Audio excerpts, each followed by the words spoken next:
Hello and welcome. Donald Woods and I are here again to look at another historic milestone on the chessboard.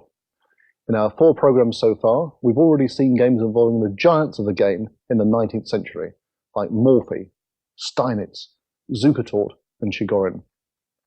As the century draws to a close, we visit pre-revolutionary Russia.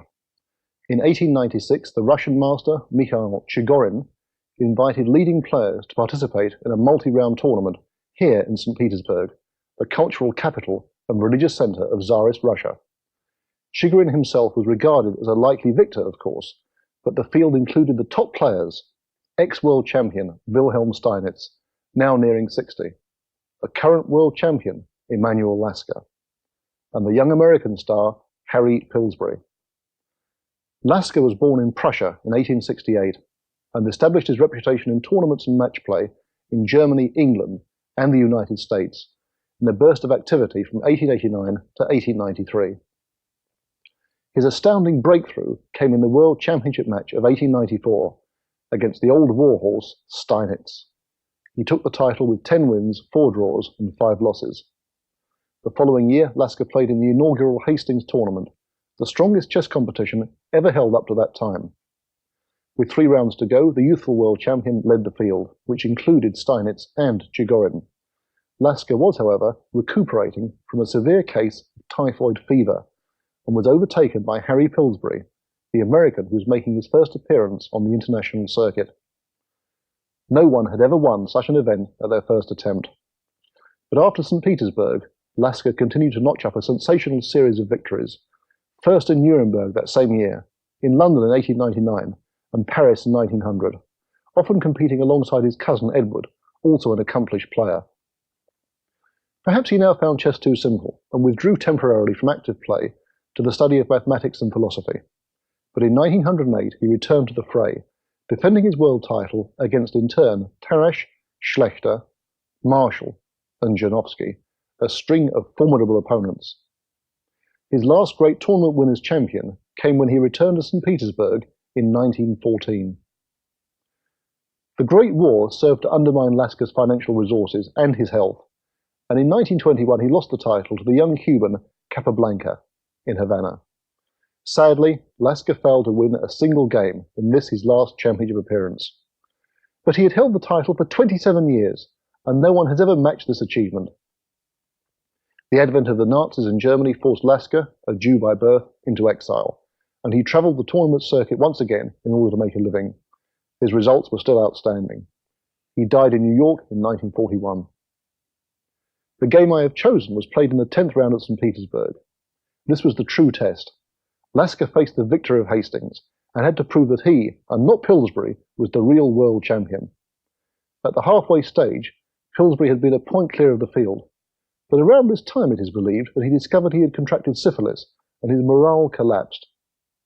But Pillsbury was capable of astonishing feats of mental exertion. He was one of the great American geniuses who sadly failed to fulfill his true potential. One of his specialities was to play 12 games of chess, 6 games of drafts, and a hand of duplicate whist simultaneously. He would also memorize a series of 30 incredibly obscure words, then write them out and repeat them verbally in sequence, first forwards and then backwards. The list included words such as antiphlogistin, staphylococcus, and salmagundi. All this must have represented a considerable strain on his brain. In 1904, at Cambridge Springs, Pillsbury achieved the worst tournament result of his life. In the following year, he tried to kill himself by jumping from the 4th floor of the Philadelphia Presbyterian Hospital during, as the local Evening Bulletin recorded, a period of temporary insanity. He was subdued by staff at the hospital, but by 1906, at the tragically early age of 34, he was dead. Pillsbury sounds a fascinating character. Yes, he was. And this list of words he was memorizing is quite incredible. I thought you handled those well, but he should have tried 2 of my favorite words, Xhosa. One is, let's see, Akikila or Mangatega. And what does this mean? Nelson Mandela for president? Well, you could say so. But I like his notion, too, of playing simultaneous, what was it, chess, drafts, and whist. Whist, yeah. I once tried simultaneous chess and Scrabble on the clock, and wanted to try chess, Scrabble, and golf on the clock. chess, Scrabble, and golf. That would be a nice challenge. You had to take a portable chess set That's round. right. Well, Pillsbury may have had a few party tricks up his sleeve off the chessboard, but on the chessboard he was a really serious character, as we'll see now from this game.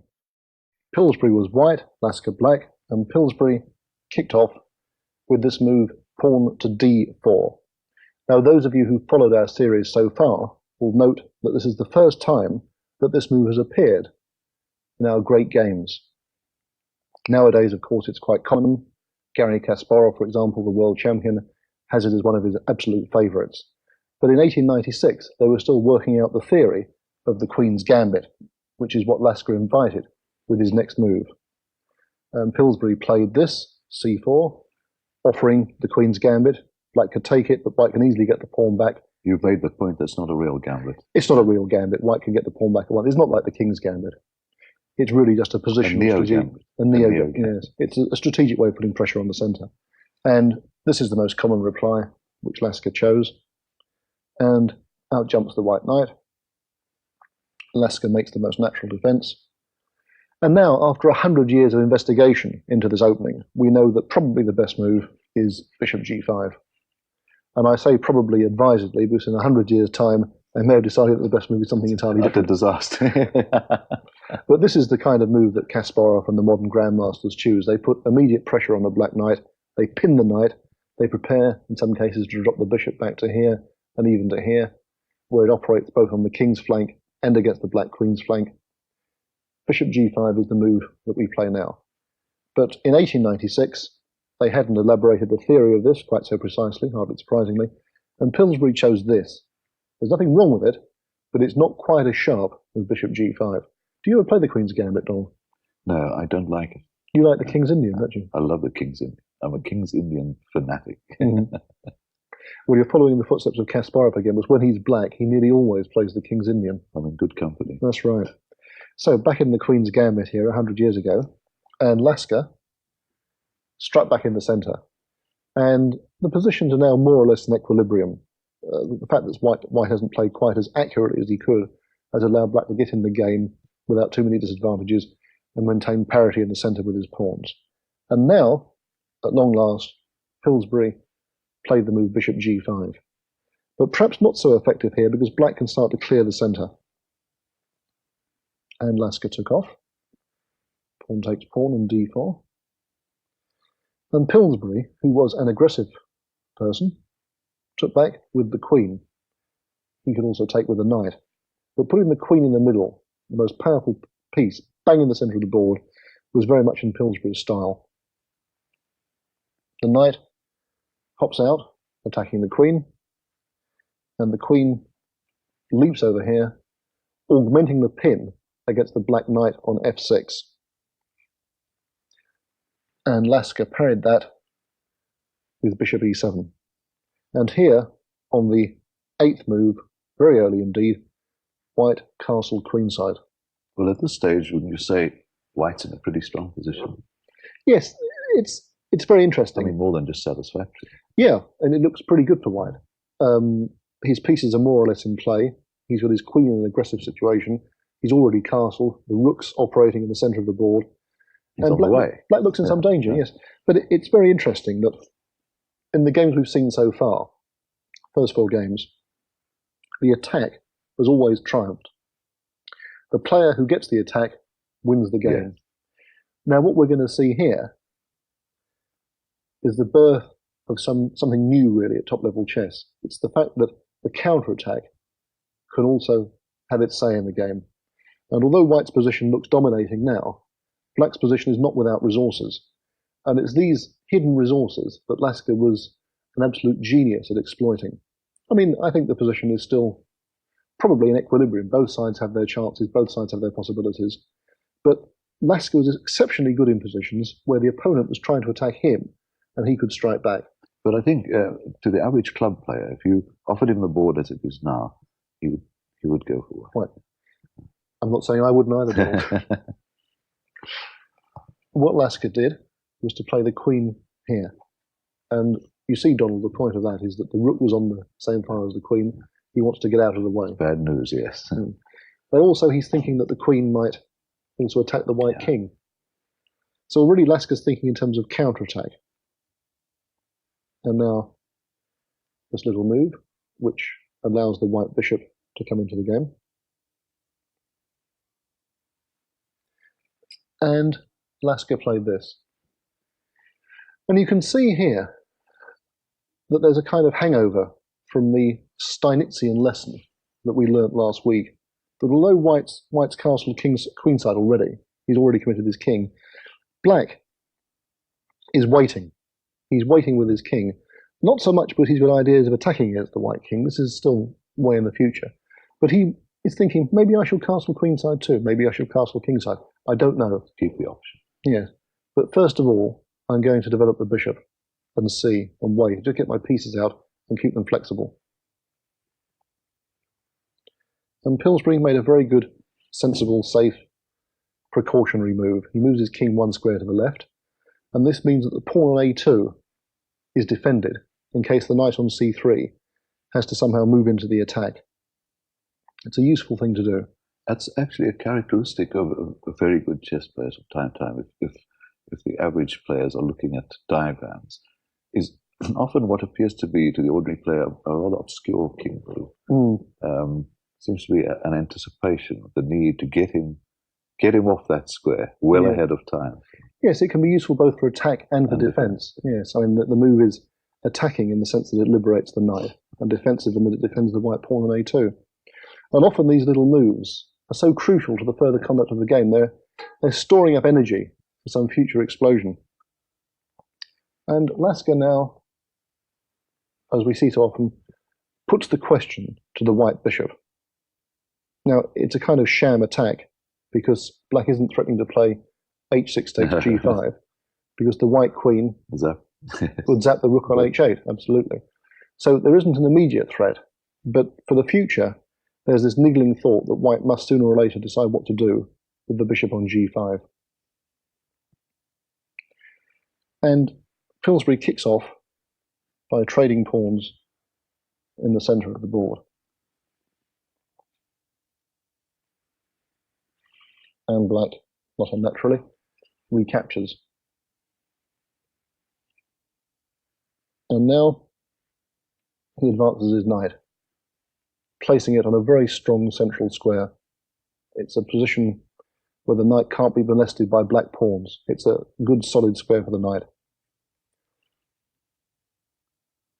And now, at long last, Lasker decides that castling kingside is the right thing to do.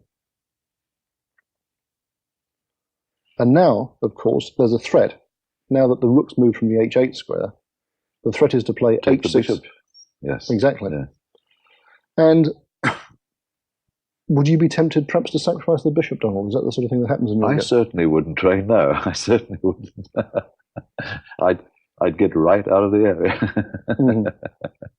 Well, in fact, Pillsbury didn't sacrifice the bishop, but sacrificing the bishop must have occurred to him, because it strips away all the pawns around the black king, and Lasker must have had to calculate that very carefully before deciding whether it's worth it, whether he could castle or not. And another move that's worth considering is moving the bishop here. But probably he was scared that now the black bishop on e7 is somehow in line with the white queen, and this could be annoying. So after Black move, what Pillsbury did was to eliminate a defender. He took it off. And, of course, Black must take that with the bishop. Taking with the pawn doesn't even come into consideration. Now those bishops, both those diagonals. And the white queen came to h5. I'm looking at the position now. We can see that White's in a very aggressive position still. He's got a lateral sideways attack against the black pawn on d5. And the queen is also hovering menacingly around the black king.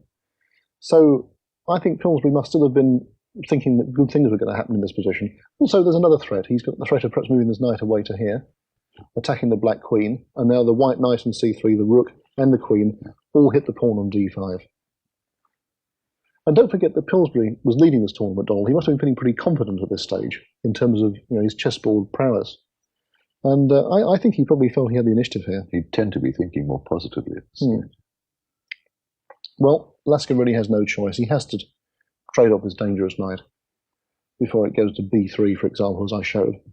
And white, of course, has to take back. And the pawn on d5 is attacked. Lasker must defend it.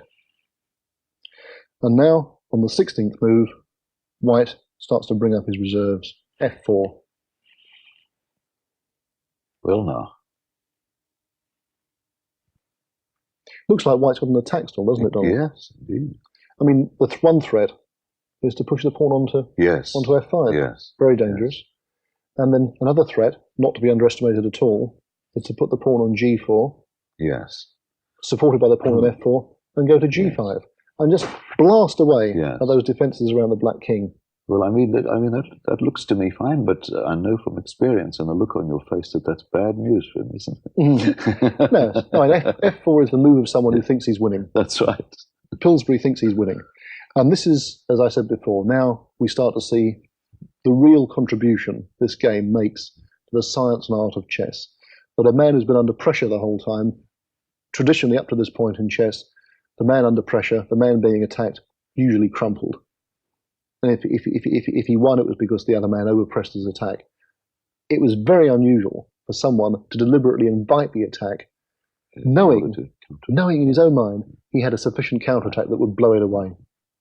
And what we see now is something quite extraordinary and remarkable. And it's a game, what Lasker now does, even now, having played over the game 100 times, I still find it difficult to see how a man could have invented the amazing conceptions that now come. And he starts with this, rook to c8. Does it answer the threat? No. No. And Pillsbury played it. He pushed on the pawn. And Lasker sacrifices rook for knight.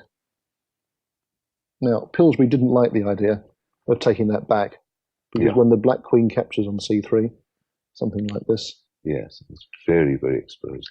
His king is dreadfully exposed. Yes. He didn't like that. And one can understand that. So let's put the pieces back. What he played was this move. Pawn takes bishop. So material still equal, but white is prosecuting vigorously his own attack against the black king. And you'll see that a very aggressive pawn on e6. The bishop on f1 is going to come to d3 in a minute. And the black rook on c3 is still attacked. Yes. And now Lasker plays a move. I mean, I just can't believe what he does now. It's so utterly incredible. Pillsbury must have fallen out of his chair when he played this next move. He played his rook from c3 to a3. What a move. Yes, it's extraordinary. Pillsbury refused to take the rook. The person saying, no, you are going to take my rook. I am forcing you to take my rook. What can he do? The threat is to take the pawn here. Often you hear of a poisoned rook. A poisoned rook. He's threatening to break through like this and just smash white beyond belief. So something's got to happen. Yes. Well, Pillsbury, I mean, he doesn't have any choice. But first of all, I think he wanted to show he still had some free will in this game. He took off here. He takes f7 check. And black took back. Rook takes f7. And now he has no choice. He must take off the rook. And the queen goes here, check. Now, if the white king tries to escape on the c file, the black rook can come across to c7, check. And white will be hounded to his doom. And A is horrible. Yeah. Yes. And if the white king goes into the corner like this, black can play bishop takes pawn on d4 check. And ultimately the queen and the rook combine to force mate. But Pillsbury still thought he had a defence. Remember, he's a whole rook up. So what he does is he sticks this bishop in the way. This is a brilliant defence. I mean, one of the things that makes this game so wonderful is the incredible depth of Pillsbury's resistance, that he's also finding tip-top moves. Why is he feeding that bishop, or does he have no choice? Well, the point is that when black takes it, check, and he now moves the king in the corner, Oh, then yes. He's then deflected the queen. That's right, from that dive. From the d4 pawn. Yeah. I mean, right. An amazing piece of defence. Yes. But now the attack. Now Lasker isn't a rook down anymore. He's got a bishop for a rook. So this isn't quite such a heavy material deficit. He plays this: rook c7, bringing over the piece for the attack. And Pillsbury starts to defend like crazy. He's going to reinforce that d4 pawn. If he can hold the d4 pawn, he may still hold the game. And up comes the rook to c4.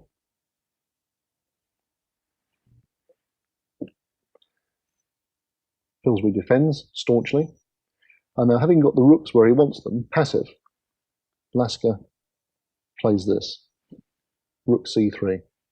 And you see the incredible thing that this rook is following the path of the previous rook. The previous rook was also on this square. Now the other one is taking the same path. Yes. Well, Pillsbury tried to get his queen back to the defence.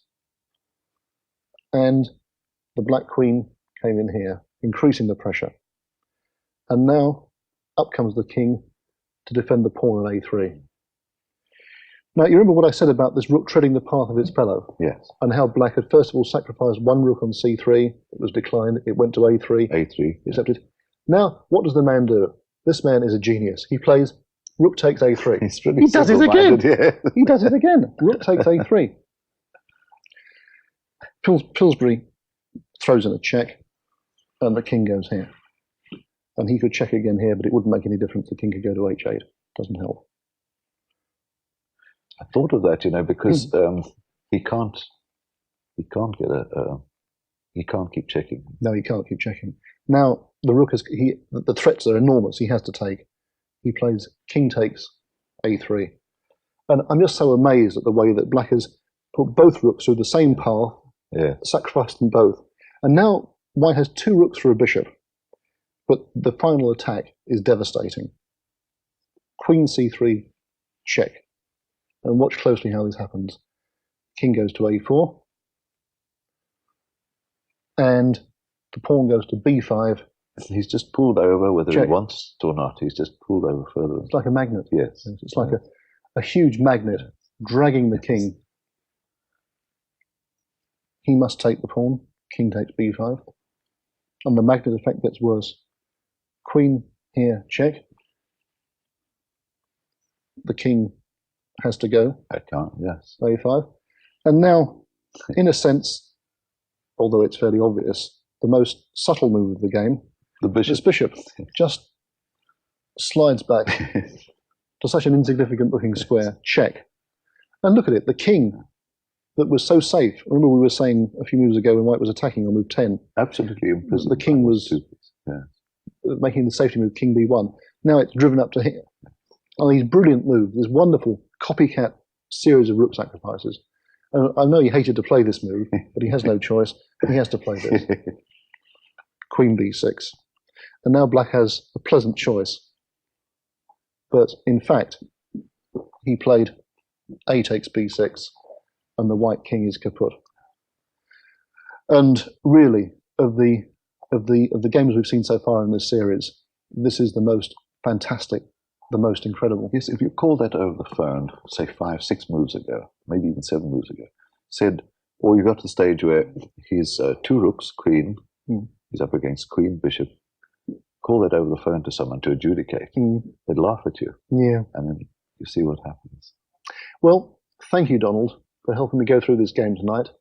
Next week, we're in Russia again on the eve of the Great War to see yet another thunderbolt thrown, this time by the first Latin American chess superstar, Jose Capablanca.